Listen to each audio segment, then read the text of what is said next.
நண்பர்களே, இன்று முருகன் பற்றிய முருகன் 18 ஆவணி சிறப்பு வழிபாடு. இந்த வீடியோ உங்கள் வாழ்க்கையில் நிஜமான மாற்றத்தை கொண்டு வரும். பலர் முருகன் அருளை பெற விரும்புகிறார்கள், ஆனால் சரியான வழிபாட்டு முறை தெரியாமல் கவலைப்படுகிறார்கள். இன்று அந்த குழப்பம் நீங்கும். பழங்கால தமிழ்நாட்டு கோவில்களில் முருகன் பக்தர்கள் கடைபிடித்த ஒரு மறைபொருள் இருக்கிறது. அது வெறும் சடங்கு அல்ல, உங்கள் மனம், உடல், குடும்பம் அனைத்துக்கும் நேரடி தொடர்பு உடையது. மதுரை மீனாட்சி அம்மன், பழனி, திருச்செந்தூர், சிதம்பரம் போன்ற புனித திருத்தலங்களில் இன்றும் அதே முறை பின்பற்றப்படுகிறது. அந்த மரபை புரிந்து கொண்டு செய்தால் பலன் தவிர்க்க முடியாது. முதல் படி, காலை 5 முதல் 6 மணிக்குள் குளித்து தூய ஆடை அணிந்து மனதை அமைதிப்படுத்துங்கள். முருகன் திருநாமத்தை மனதில் வைத்து 11 முறை சொல்லுங்கள். இரண்டாவது படி, விளக்கு ஏற்றி புத்தம்புதிய மலர்கள், தேங்காய் அல்லது பழம் படைத்து வழிபடுங்கள்.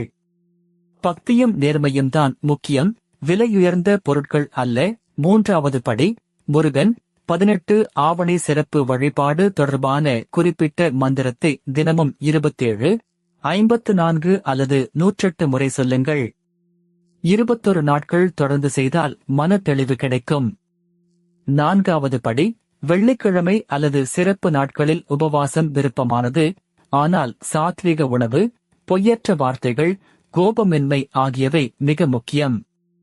முருகன் அருள் கூச்சமுள்ளவர்களுக்கும் நிச்சயமாக கிடைக்கும். ஐந்தாவது படி, ஏழைகளுக்கு அன்னதானம், முதியோருக்கு உதவி, கோவிலுக்கு தன்னார்வ சேவை. இது பரிகாரத்தை பல மடங்கு அதிகரிக்கும். எதிர்பார்ப்பின்றி கொடுங்கள். ஆராய்ச்சியாளர்கள் சொல்வது, தினமும் 5 நிமிட பக்தி ஒலி கேட்பது மூளையை அமைதிப்படுத்துகிறது. மன அழுத்தம், தூக்கமின்மை, குடும்ப பிரச்சனைகள் படிப்படியாக குறையும். உண்மை கதை, சேலத்தில் ஒரு குடும்பம் பல ஆண்டுகள் கஷ்டப்பட்டது. முருகன் விரதமும் நேர்மையான பூஜையும் தொடங்கினார்கள். வியாபாரம், உடல்நலம், மன அமைதி மெல்ல மெல்ல மேம்பட்டது.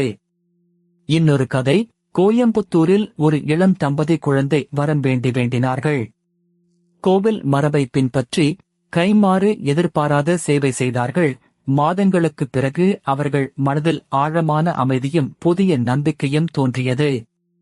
தவறான நம்பிக்கை மற்றும் உண்மை, அர்ச்சகர்கள் மட்டுமே சரியாக வழிபட முடியும் என்பது தவறு.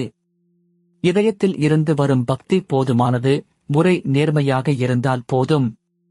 மற்றொரு தவறான நம்பிக்கை, ஒரு தவறு எல்லாவற்றையும் பாழாக்கிவிடும் என்பது தவறு. முருகன் கருணை கடவுள். தாழ்மையுடன் மீண்டும் தொடங்குங்கள், அருள் தொடரும். இன்றைய செயல் திட்டம், இன்று இரவு தூக்கத்துக்கு முன் 5 நிமிடம் முருகன் திருநாமம்.